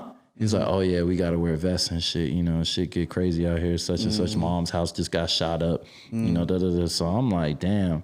All right, I don't really want to be like this deep in. You know what I'm saying? Maybe G-Unit is a little bit too thugged out for where I'm entry level at this time. This 2003. Yeah. You know, so I'm like, let me get my feet wet in, you know, a little bit more safer environment. But I learned a lot from watching him and running around with those guys. And from there, it just, you know, I started making my own relationships and, you know. It's all about relationships. It's all, I go back to that. It's always about the relationships, the handshakes, you know, so it's lit. I'm just happy that, you know, the universe led me and had people, like, I got people in my family in the game, you know what I'm saying? They're in the game, people that are close that I trust, that if music stopped existing tomorrow, we're still fam, you know what I'm saying? It's still love. It don't matter. So I got fortunate enough to just have a lot of those naturally installed relationships, and it was just like, I guess this is what I'm supposed to do. Yeah, facts. It's all about organic, bro. The organic relationships and building that relationship over time. It's an art to it. Yeah, it's an art to it for sure. You know, and some people just are socially retarded. You know, unfortunately, there's a lot of people. You like know that. what I'm saying? It's crazy. There's a lot of people like that. You know, we laughing about it, but that's real. You know what I'm saying? There's just people that they just can't do it. You know what I'm saying? Yeah. For whatever reason, that's how they grew up. You know, they were isolated. They didn't have a lot of friends, made fun of, you know, all that shit, you know, childhood trauma. Yeah. You know what I'm saying? And it affected who they grew up to be. But, you know, for people like us, even if we had that trauma, we overcame it. You know what I'm saying? Because we figured it out. Yeah, facts. We turn our pain into the paycheck, man. Right. You know what I'm saying? Right. Facts, bro. This was a beautiful conversation, man. Oh, man. I appreciate it. I appreciate the time. Let's wrap this up, man. I appreciate the time. Absolutely. I'm happy to be here. Like, absolutely. I feel like anybody that listens to this, you know what I'm saying, there should be at least one thing that they take away from it. So as long as, you know, you get one positive thing or, you know, a different outlook on their own situation, then it was worth it. And, you know, it was good to be here. Hopefully you do it again. We're going to get you on Las Vegas Scoop. Come co-host one of the Street Talk episodes. Say less, dog. Say less. Out there on the street, you know what I'm saying? So we'll get it popping, bro. No, for sure, man. You're definitely a character out here. You're definitely, like, influential out here, man. And it's funny, too, because, like, I was talking to Kitty. I was talking to CM about this because he's not from Vegas. Kitty's not from Vegas. And I know so many people that come to Vegas and thrive. Yeah. But when the people from Vegas, we struggle a little bit. You know what I'm saying? Because, you know, we're comfortable or whatever. Maybe we think, I don't know what the case is, but you definitely doing your goddamn thing, bro. No, I appreciate it, man. Yeah, I appreciate facts, it. bro. I'm you know, Vegas is my new adopted city. So, you know, we welcome you, plan on being here for a while. Hopefully, you know, I help make the city proud and shine a light on, you know, what's really going on out here. And, you know, help some momentum keep going for the city because it's going up. It's going up. It is big time. It's going up. Major. Know. Vegas about to be that shit. So just know. Yeah, my door is always open for you, bro. Whatever you need, appreciate it. with the show or just anything, you got my number. So appreciate you, my guy. Absolutely. Till next time, bro. Yes, sir. Peace.